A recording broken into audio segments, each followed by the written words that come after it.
Crefisa oferece Jornal Nacional. Boa noite. No jornal de hoje iremos voltar um pouco ao passado para podermos falar sobre a ONU e a paz mundial.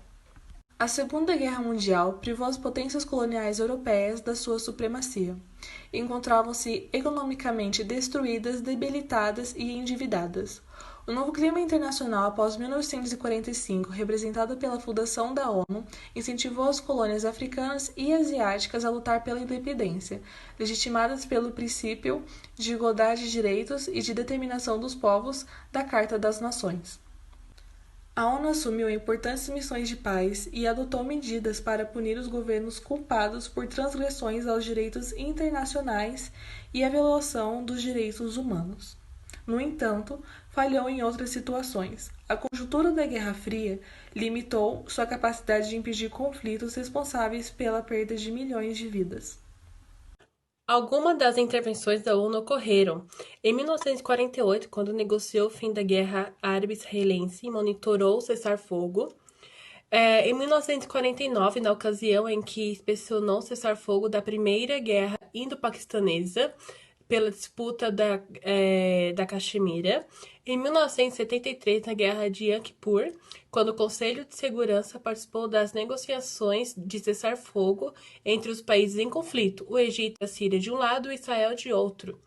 Em 1985, quando o Conselho de Segurança aplicou sanções econômicas à África do Sul, atitude decisiva para pressionar internacionalmente o regime segregacionista do apartheid.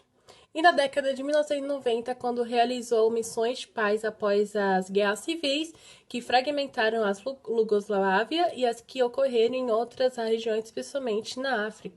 Após a descolonização afroasiática, os Estados Unidos enviou pacotes de ajuda financeira, material, além de assistência técnica e militar, para encorajar os países recém-independentes a adotar governos alinhados com o Ocidente. A União Soviética, por meio de procedimentos semelhantes, no esforço de encorajar as novas nações, aliaram-se ao bloco socialista, colocaram-se aos países recém-descolonizados como uma alternativa do imperialismo do Ocidente. Agora quem vai falar um pouco sobre as operações dos Estados Unidos da América são as nossas correspondentes de Nova York, Samantha e Samira. Samantha, é com você. Boa noite. Obrigada, Micaela. Bom, em 2018 foi celebrado o 70º aniversário do estabelecimento das Operações de Paz das Nações Unidas, e desde a primeira missão de paz, que foi o envio de observadores militares ao Oriente Médio em 1948, onde mais de 3,7 mil soldados de paz morreram em serviço.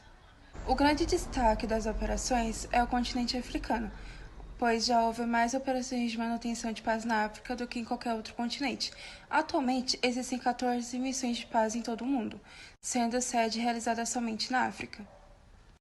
A ONU coleciona alguns fracassos ao não evitar dezenas de guerras, responsáveis por número expressivo de mortes e crimes contra a humanidade, como genocídios e limpezas étnicas. Não conseguiu evitar o genocídio no Camboja durante o período em que o país foi governado pelo Khmer Vermelho, no período de 1975 e 1979, quando mais de 1,4 milhão de pessoas foram assassinadas, segundo a Anistia Internacional.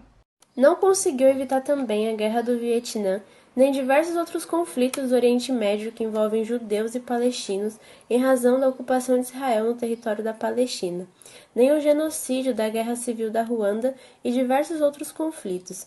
A posição da ONU foi de espectador privilegiado. Durante a Guerra Fria, boa parte das guerras que a ONU não conseguia evitar envolvia os interesses geopolíticos das principais potências. Assim, por meio do Conselho de Segurança, a ONU foi impedida de agir, mesmo diante de situações de grande tragédia humana. A disputa entre Estados Unidos e União Soviética paralisou as ações do Conselho de Segurança e bloqueou a atuação da ONU em diversos conflitos regionais em países periféricos, onde cada potência pretendia ampliar a sua área de influência. Em 2002 foi criado o TPI, Tribunal Penal Internacional, que tem sede na cidade holandesa Haia, e é responsável pelo julgamento de culpados por crimes de guerra, crimes contra a humanidade e genocídio. O TPI trabalha em colaboração com a ONU. Beatriz e Micaela. Agora iremos diretamente para Washington para falar com especialistas de direitos humanos da ONU para sabermos um pouco mais sobre o contexto atual e a reforma da ONU. Gustavo. Boa noite, Beatriz. Boa noite, Micaela. Bom, falando um pouco sobre o contexto atual e a reforma da ONU, eu vou começar a partir da década de 1990, onde operações de paz atuaram em conflitos nacionais separatistas e étnicos em diversas regiões, e muitos envolvendo países que faziam parte do bloco socialista, como a Iugoslávia. O fim da Guerra Fria colocou novos desafios à ONU. Hoje, a distribuição de poder mundial é diferente da de quando a organização foi fundada. A Alemanha, derrotada na Segunda Guerra, não tem assento permanente no Conselho de Segurança, apesar de seu poder e de sua influência econômica superarem o Reino Unido e a França. O mesmo acontece com o Japão, também derrotado na Segunda Guerra Mundial. A América Latina e a África, regiões extensas e demograficamente expressivas, não têm representação permanente no Conselho. Existem diversas sugestões sobre a reforma na composição do Conselho de Segurança. Entre elas, destaque-se a do grupo denominado G4, formado por Brasil, Índia, Alemanha e Japão.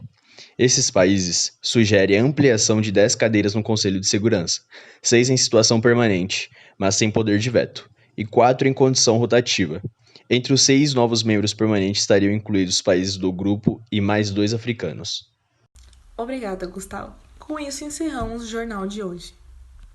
Tenha uma ótima semana e boa noite. Boa noite e até a próxima.